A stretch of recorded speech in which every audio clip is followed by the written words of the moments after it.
Hello, everybody, and welcome to the Talk of the Town podcast. If you have not already, make sure to hit that subscribe button, as we're now on the road to 500 subscribers here on the YouTube channel. If you love sports content, sports talk, anything from the NFL to the NBA, it's all right here on the Talk of the Town podcast. And I hope you all are having a great Thursday. I can't believe it's already the NFL draft tonight. It just seemed like yesterday I was on here reacting to the Super Bowl, the Patriots and the Seahawks, and it seemed like we had forever to go until we had any real sports content, the NBA playoffs and the draft. It's one of my favorite times of year right now. I love it. I love when we got the draft and the playoffs. And nobody does the draft like the NFL. Like the NBA does it with the lottery. And honestly, you can't really trust whether or not the number one overall pick is legitimate. I think the whole thing with Cooper Flagg a few years ago and the Luka Doncic trade was a bit suspect. And then Patrick Ewing, I mean, you can date it back to a bunch of drafts, and the MLB draft to me is just an utter joke. For someone who's played baseball their whole life, and I love the MLB, I don't even pay attention to the MLB drafts. I think it's just not even worth paying attention to. But anyway, yeah, they have it down to a science in the NFL. And today we're going to be talking about the top 5 picks in the draft tonight, what I think each one of those teams need, who I think they're going to pick. So that'll be interesting to go over, like a little bit of a mini mock draft. And then I'm going to talk about OKC and the Suns last night. And really just kind of OKC in general going forward and over the last couple of years. I think the fouls are just starting to get out of control. I don't know if you guys seen Devin Booker's press conference after last night's game. He's going to end up catching a massive fine, but he's absolutely right that it's just out of control.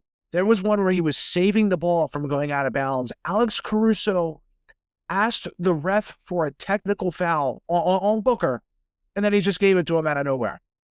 And there's just multiple instances last night where OKC is going to draw contact, and I don't know. It's a mess. I'll get into it at the end of the video, but it's just starting to become a disgrace, and I think it could low-key ruin the NBA going forward. But we'll dive into that at the end.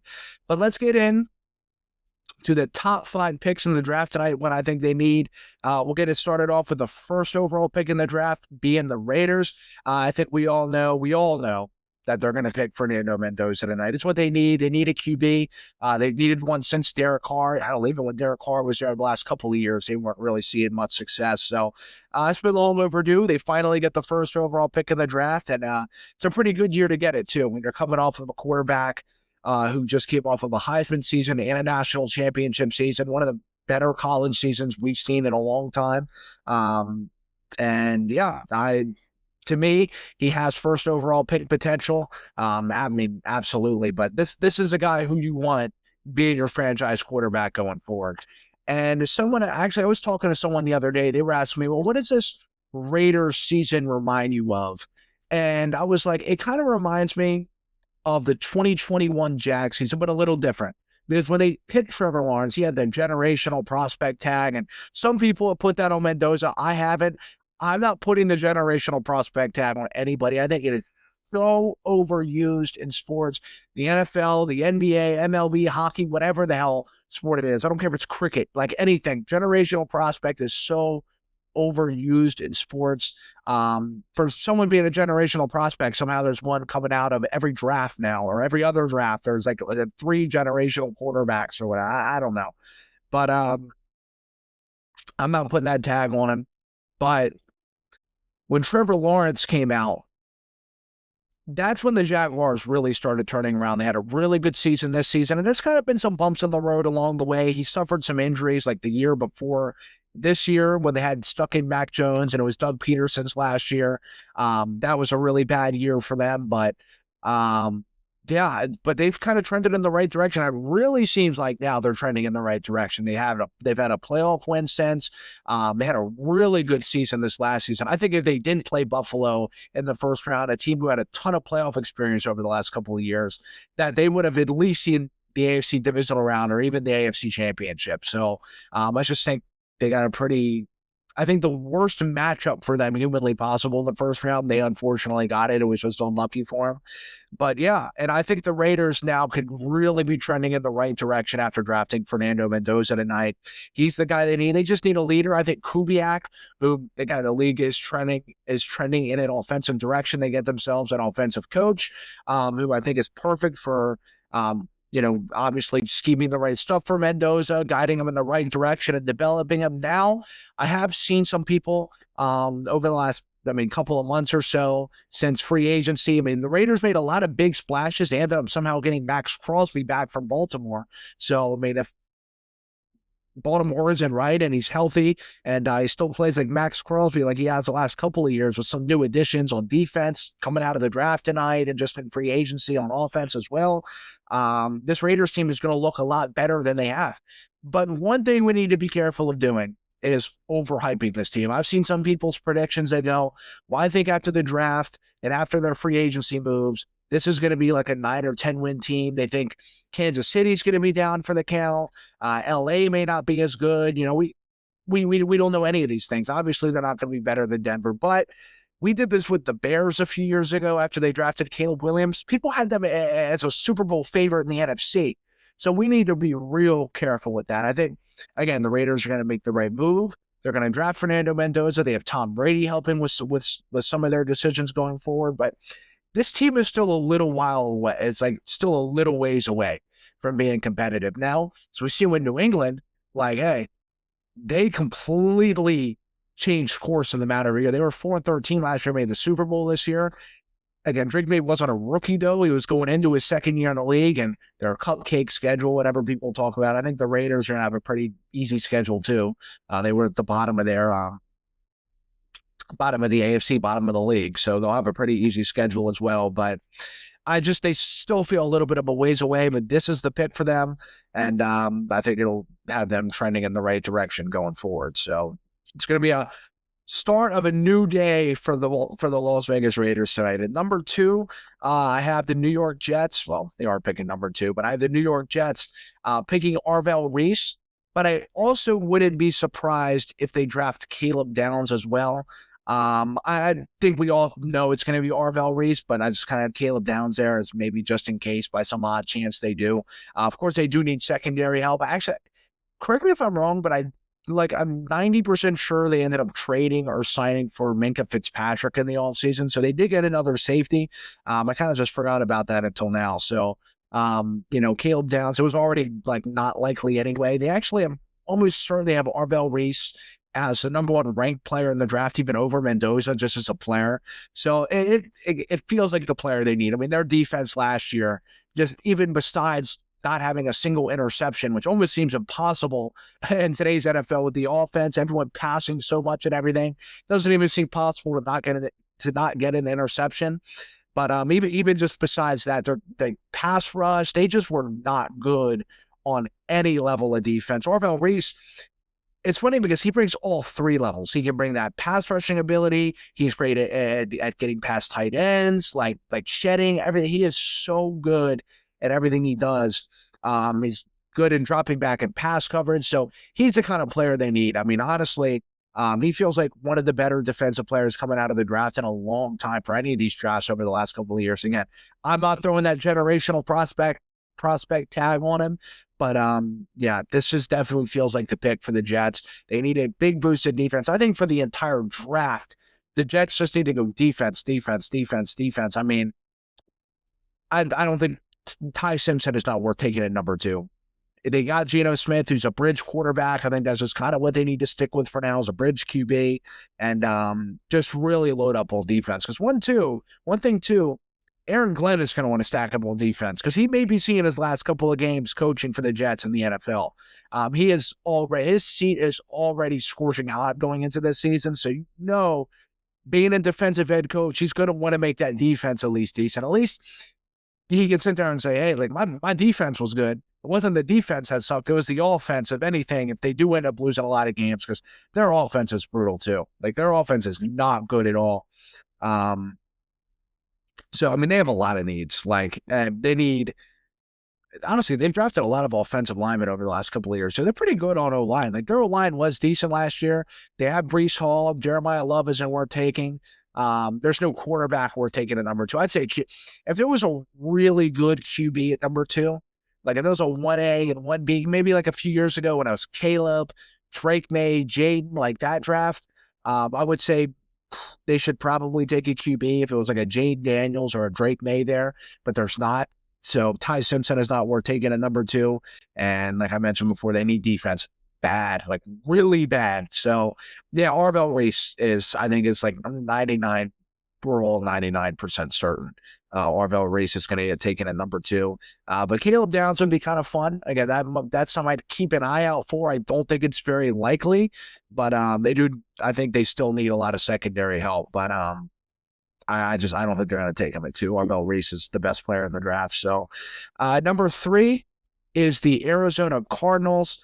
They about a team that needs everything. I think the Cardinals are the worst team in the NFL. You remember the Saints actually ended up being better than everyone thought. Everyone thought the Saints were going to be like a 2-win team, but they actually ended up, what's his name?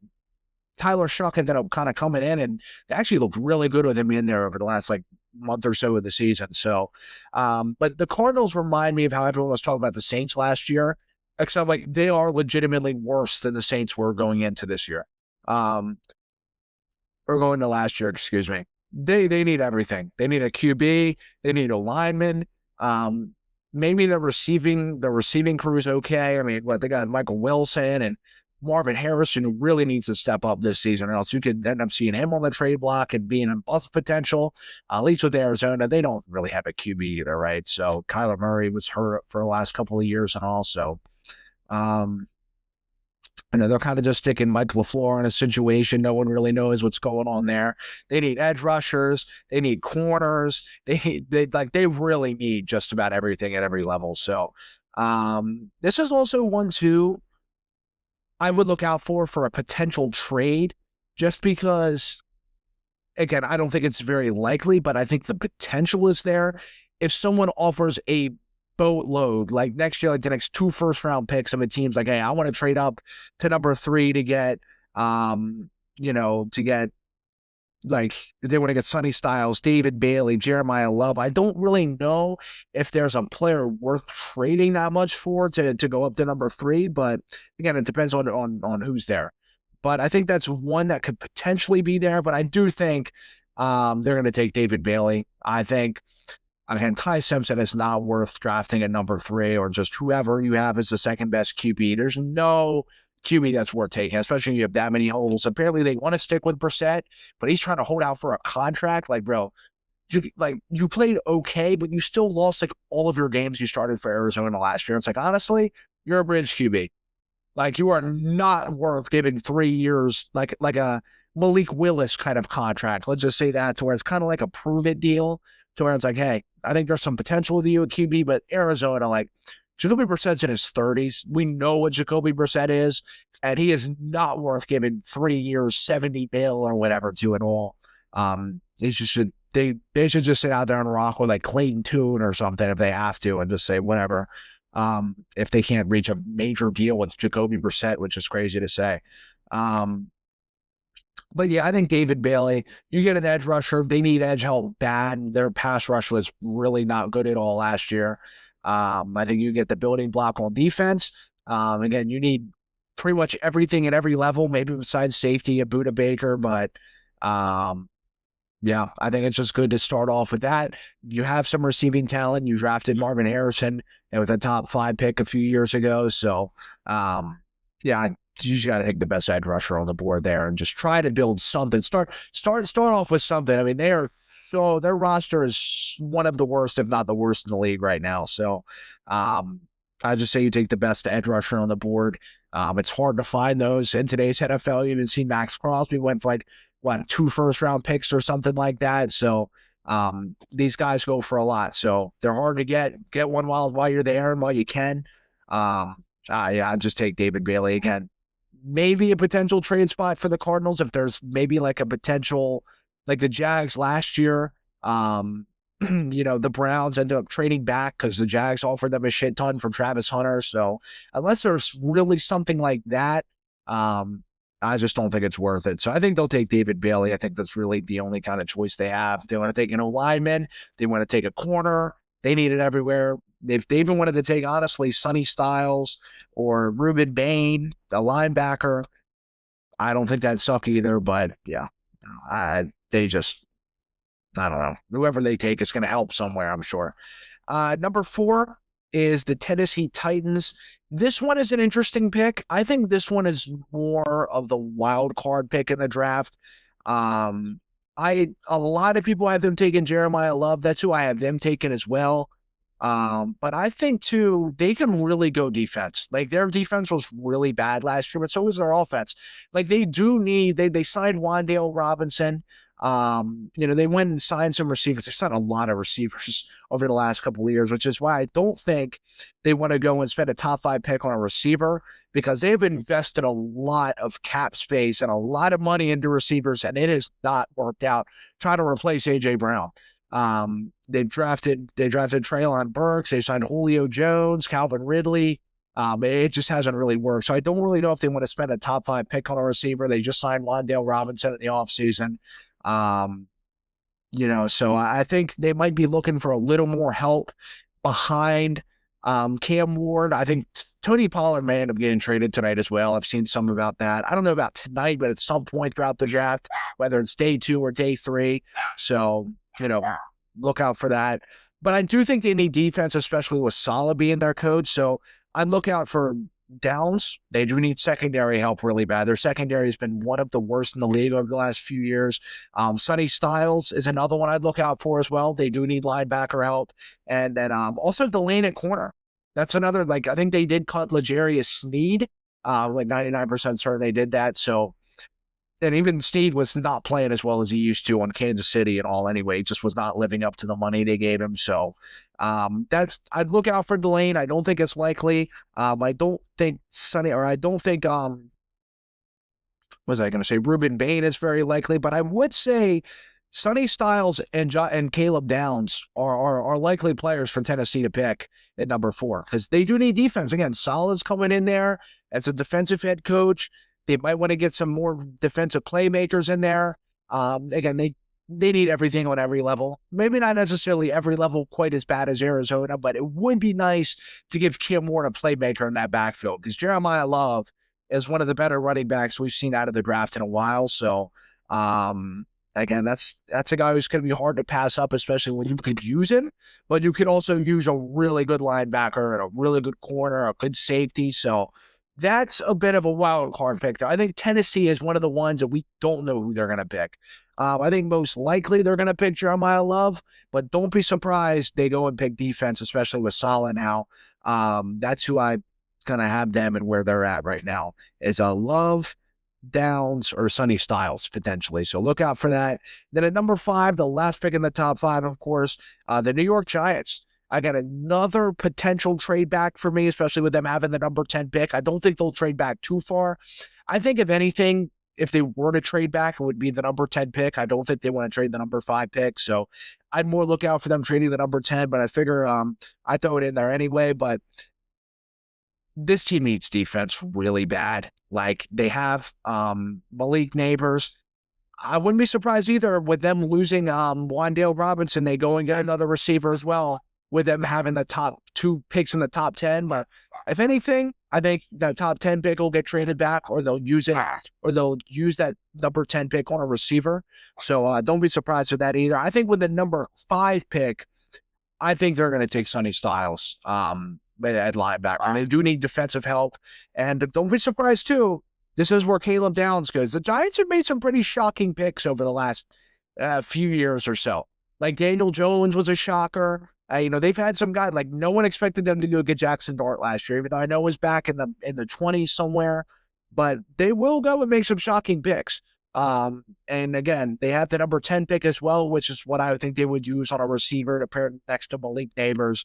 But this is going to be Downs, maybe Delane. They've needed cornerback help bad over the last few years. They have not had they have consistently had one of the worst secondaries in the NFL over the last few years. They've been good pass rushing wise, even though they did lose Dexter Lawrence, but they're going to use one of these picks on a defender. I think Sonny Styles is way too good to pass up.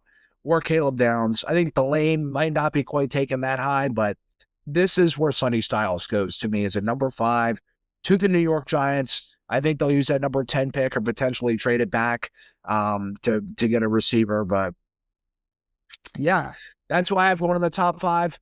So you guys let me know who you have going in the top 5 tonight. I'd be really interested to hear who you think they should pick in the top 5, even if you see this after the draft, who you think these teams should have picked anyway, if they did pick any of these guys. So you let me know. I'd be curious to hear. But the last thing I want to talk about today, just real quick, is Oklahoma City. I don't know, again, if you guys watched that game last night against the Phoenix Suns, it was embarrassing.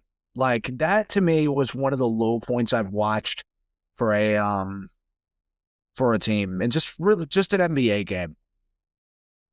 There was multiple instances. Like, there was one play. I wish I could put up the video on here, but I can't edit it in right now and stuff. My computer's just acting all crazy. So, if you want to go look it up, go look it up.